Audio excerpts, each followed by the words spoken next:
People are holding service below us, in a cathedral. Now we look down to the harbor. All manner of boats overloaded with fleeing population, pulling out from docks. Streets are all jammed, noise and crowds of New York City in the city. Wait a minute. Enemy now in sight above the streets. Over the palisades, five great machines. First one crossing the river.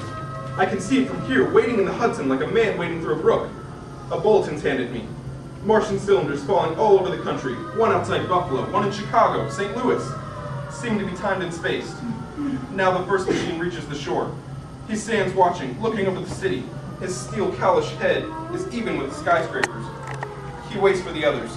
They rise like a line of new towers on the city's west side. Now they're lifting their metal hands. This is the end now. Smoke comes out. Black smoke drifting over the city. People in the streets see it now. They're running towards the East River. Thousands of them dropping like rats. Now the smoke's spreading faster. It reaches Times Square. People trying to run away from it, but it's no use. They're falling like flies. Now smoke's crossing 6th Avenue, 5th Avenue. 100 yards away, it's 50 feet. 2XL, calling CQ. 2X2L, calling CQ.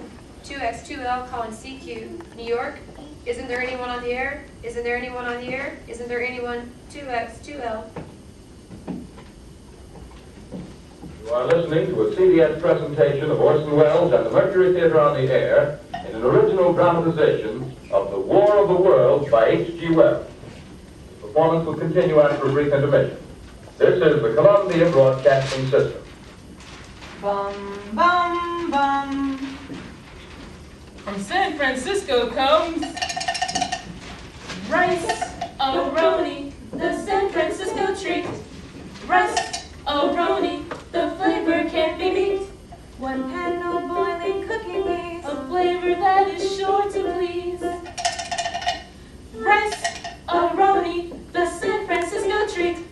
Rice-a-roni, the delicious break from potatoes, now in 6 fabulous flavors. one pan of boiling cooking gas, A flavor that is sure to please. Rice-a-roni, the San Francisco treat. The War of the Worlds by H.G. Wells, starring Orson Welles and the Mercury Theatre on the Air.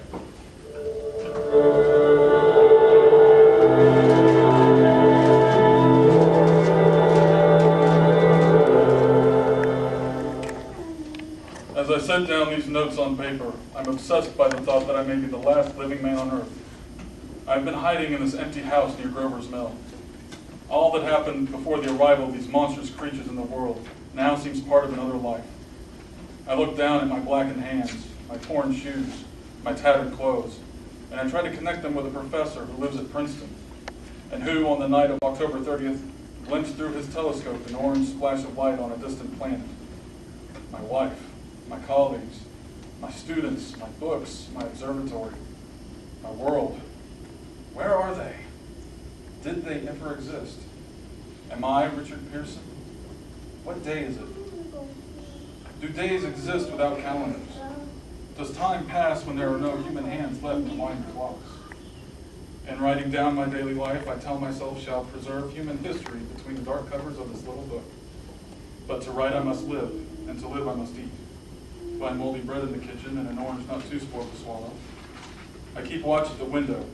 From time to time I catch sight of a Martian above the black smoke. The smoke still holds the house in its black coil. But at length there is a hissing sound, and suddenly I see a Martian mounted on his machine, spraying the air with a jet of steam as if to dissipate the smoke. Exhausted by terror, I fall asleep. It's morning. Morning. Sun streams in the window. The black cloud of gas is lifted, and the scorched meadows to the north look as though a black snowstorm has passed over them. I venture from the house. I make my way to a road, no traffic. Here and there a wrecked car, baggage overturned, a blackened skeleton. I push on north. For some reason I feel safer trailing these monsters than running away from them.